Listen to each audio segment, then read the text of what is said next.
अच्छे आलू के पराठे बेचने वाली।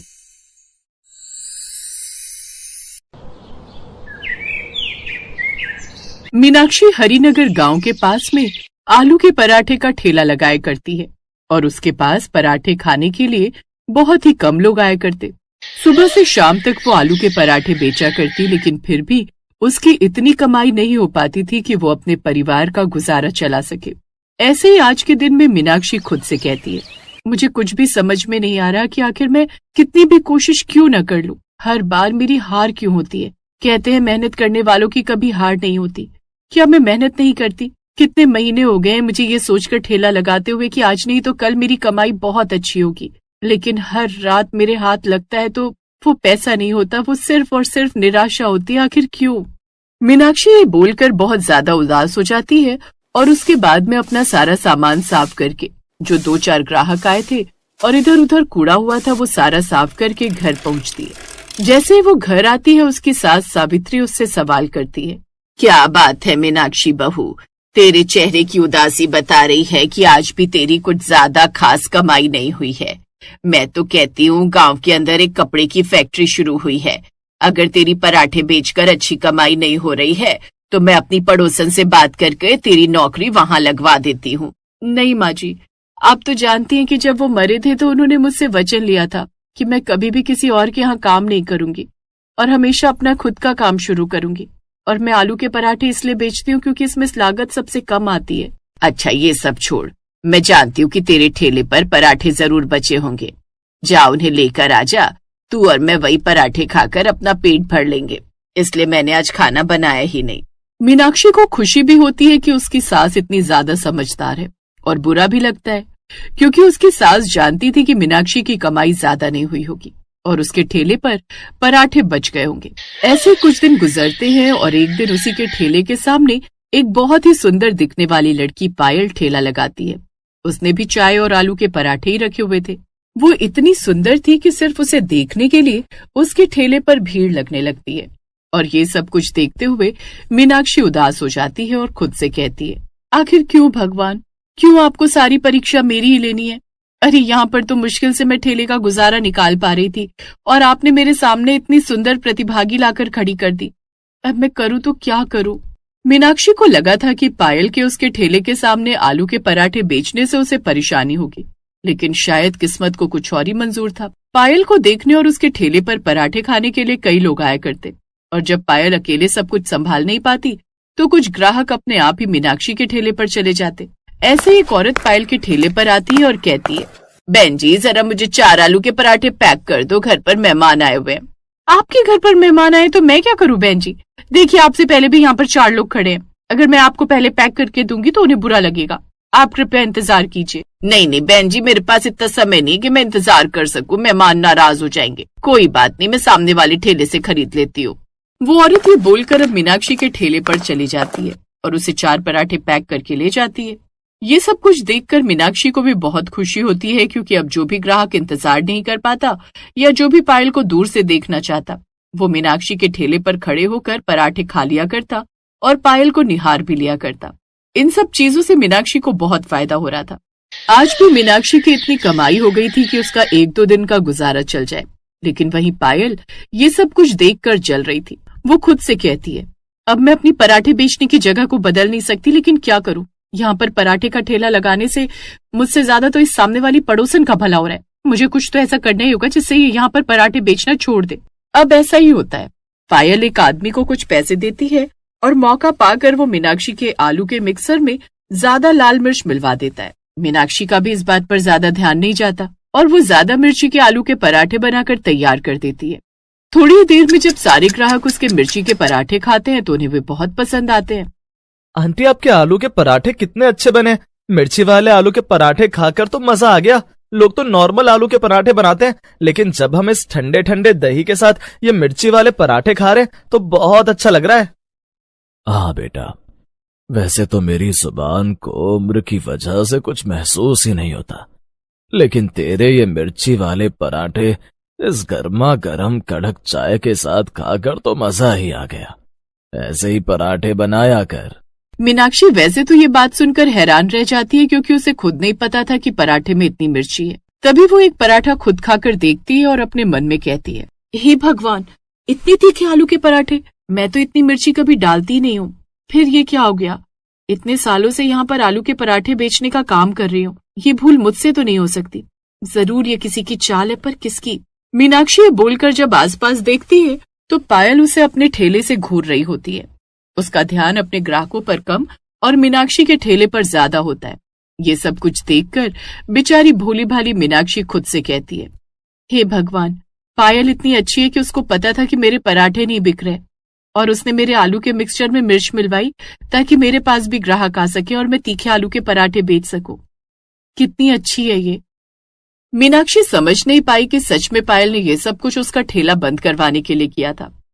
लेकिन उस दिन के बाद तो मीनाक्षी की जैसे निकल पड़ी। जब वो शाम को घर आती है तो सावित्री उससे कहती है, ला बहू, जो तेरे आलू के पराठे बचे हैं वो दे दे। मैंने आज भी खाना नहीं बनाया है, उसे ही हम लोग गरम करके खा लेंगे। मीनाक्षी को बहुत खुशी होती है कि आज वो पहली बार अपनी सास को गलत साबित करके रहेगी। वो अपनी सास को बताती है कि आज उसके सारे आलू के पराठे बिक गए हैं और ये कैसे हुआ ये भी बताती है।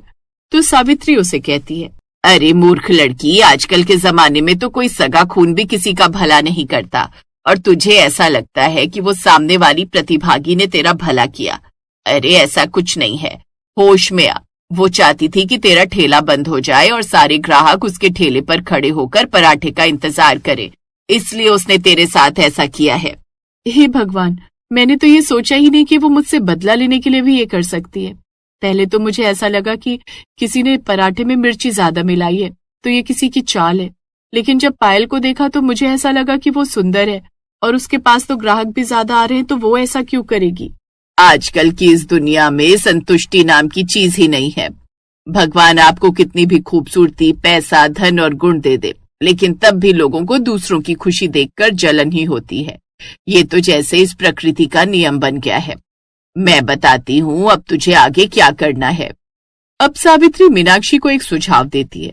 मीनाक्षी अब अपने ठेले पर बहुत सतर्कता से काम किया करती ताकि कोई भी उसके साथ कोई भी धोखा या छल ना करे या उसके खाने में किसी तरह की मिलावट ना हो। साथ ही 2 दिन के बाद एक बोर्ड तैयार होकर आता है जिस पर लिखा हुआ था, गांव के सबसे तीखे आलू के पराठे बेचने वाली। उस बोर्ड को देखकर लोग इतने आकर्षित होते हैं कि मीनाक्षी के पास पराठे खाने के लिए आने लगते हैं।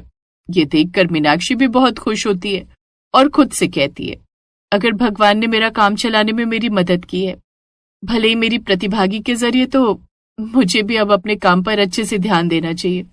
मैं कभी भी पायल के साथ कोई मिलावट नहीं करूंगी, भले ही वो मेरा जितना भी बुरा चाहे। इस प्रकृति का जो भी नियम है मैं उसे नहीं मानूंगी और मैं बस अपने काम से काम रखूंगी। मीनाक्षी ऐसे ही अपने काम से काम रखती है। जब भी पायल उसे अपने ठेले से देखकर मुस्कुराया करती तो वो भी मुस्कुराया करती। धीरे धीरे पायल को भी एहसास होता है कि वो मीनाक्षी का कुछ नहीं बिगाड़ सकती। गांव में अब मीनाक्षी का ठेला भले ही ज्यादा अच्छा नहीं चलता, लेकिन इतना जरूर चलने लगता है कि वो अपना और अपनी सास का गुजारा कर सके।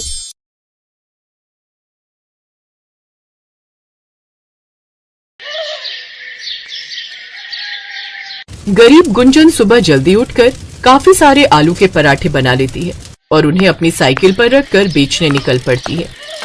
आलू के पराठे, गर्मा गर्म करारी करारी चटपटे आलू के पराठे, मक्खन मारकर ले लो ले लो ले लो। गुंजन लगातार अपनी साइकिल पर आलू के पराठे बेचने के लिए आवाज लगा रही थी। उसकी आवाज सुनकर कुछ ग्राहक उसके पास आ जाते हैं।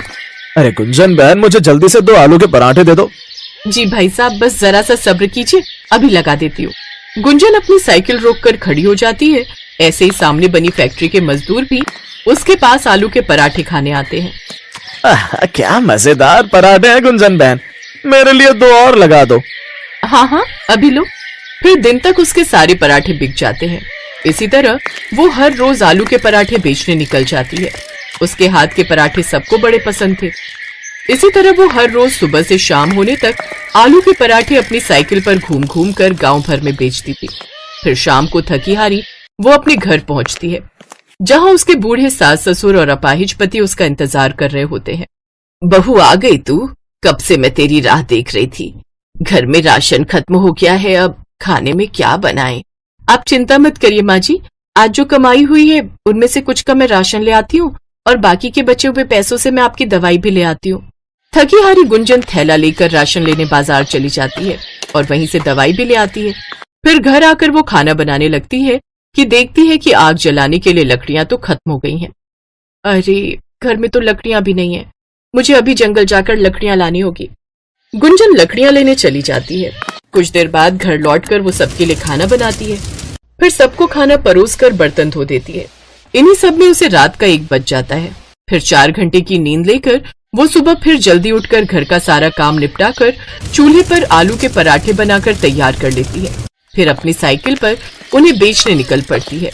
आलू के पराठे, करारे करारे स्वादिष्ट आलू के पराठे ले लो। कुछ देर बाद वो बाजार में जाकर खड़ी हो जाती है। ये देख दूसरे फेरी वाले गुस्सा होने लगते हैं। जब से गुंजन आलू के पराठे बेचने लगी है तब से हमारा धंधा चौपट हो गया। पहले जो भीड़ हमारे ठेले पर रहा करती थी, अब वो सारी उसकी साइकिल के पास जाकर आलू के पराठे खाती है। बिल्कुल ठीक कहा तुमने मदन भाई, इस औरत ने तो हमारी कमाई आधी कर दी है। न जाने क्या जादू है इसके आलू के पराठों में। गुंजन के हाथों में कमाल का जादू था। वो बहुत ही बढ़िया आलू के पराठे बनाती थी। गुंजन का पति विजय दूसरे गांव में एक फैक्ट्री में काम करता था। उस गांव से आते जाते उसकी मुलाकात गुंजन से हुई। फिर दोनों में प्यार हुआ और दोनों ने शादी कर ली। शादी कर गुंजन माधोपुर गांव अपने ससुराल आ गई। उसके गांव में उसके बूढ़े सास ससुर थे। सब कुछ अच्छा चल रहा था। गुंजन और विजय भी एक दूसरे के साथ बहुत खुश थे। लेकिन एक रोज जब विजय दूसरे गांव से साइकिल से घर लौट रहा था, तभी उसकी टक्कर एक बस से हो गई, जिसमें विजय अपाहिज हो गया। तब से घर खर्च चलाने के लिए गरीब बहू गुंजन आलू के पराठे विजय की पुरानी साइकिल पर बेचने लगी। लेकिन गांव के कुछ फेरी वाले अब उससे जलने लगे और उन्होंने अब उसको सबक सिखाने की ठानी। एक रात, राजू, अच्छा मौका है, अभी वो सब सो रहे होंगे। बता दे उस साइकिल वाली को हम लोगों से पंगा लेने का क्या अंजाम होता है। तोड़ दे उसका ये साइकिल ढाबा। अभी लो हुजूर। राजू और मदन मिलकर उस गरीब बहू का साइकिल ढाबा तोड़ देते हैं। अगली सुबह जब गुंजन बाहर आई तो अपनी साइकिल का ये हाल देखकर हैरान रह गई। हे राम, ये क्या हो गया? किसने किया ये सब? आखिर किसने ये मेरा साइकिल ढाबा तोड़ दिया? अब मैं क्या करूंगी? अपने आलू के पराठे कहाँ बेचूंगी? अब इतने पराठे बनाए, आज बेचने नहीं गई तो बहुत नुकसान होगा। कीड़े पड़े उसे जिसने हमारी साइकिल का ये हाल किया है। बहू तू घबरा मत, अपने पास वो टोकरी है ना, तू उसी में ले जाकर अपने आलू के पराठे बेचने जा। अपनी सास की बात गुंजन को सही लगती है और वो टोकरी में आलू के पराठे और माखन सर पर रखकर बेचने निकल पड़ती है। लेकिन जहां वो पहले कुछ ही मिनटों में पहुंच जाती थी, अब उसे वहां पहुंचने में काफी वक्त लगता था। साथ ही पैदल घूम घूम कर वो थक भी जाती थी। फिर शाम को थकी हारी वो घर पहुंचती है। क्या हुआ गुंजन, तुम्हारा चेहरा क्यों उतरा हुआ है? आज साइकिल न होने के कारण मैं ज्यादा जगह पराठे बेचने नहीं जा पाई, जिससे आज ज्यादा बिक्री भी नहीं हुई और पराठे भी काफी बच गए। ये सब मेरे कारण ही हो रहा है ना। काश ना मैं अपाहिज होता और ना तुम्हें इतने दुख देखने पड़ते। क्या सोचकर तुम्हें ब्याह कर लाया था कि तुम अनाथ हो, जो प्यार खुशियां तुम्हें मायके में नहीं मिल पाई वो मैं तुम्हें दूंगा, लेकिन यहाँ आकर तो तुम्हारी हालत कैसी हो गई है। अब परेशान मत होइए जी, मैं आपके साथ खुश हूँ और भगवान ने एक रास्ता बंद किया है तो वो दूसरा भी जरूर खोलेगा। और बहू, जो पराठे बच गए हैं ना, उन्हीं को गर्म कर दे, आज हम वही खा लेंगे। वो सब वही सुबह के बने हुए आलू के पराठे खाते हैं और सो जाते हैं। फिर अगले दिन वो फिर से आलू के पराठे बनाकर टोकरी में रखकर बेचने निकल जाती है। आलू के पराठे ले लो, आलू के पराठे। लेकिन उस रोज भी उसकी ज्यादा बिक्री नहीं हो पाती और वो उदास होकर एक पेड़ के नीचे बैठ जाती है। हे भगवान, ऐसा ही चलता रहा तो मैं कैसे अपना घर चला पाऊंगी? घर का राशन, सबकी दवाइयां, सब कैसे होगा? शाम को गुंजन फिर मायूस सा चेहरा लेकर घर आ जाती है।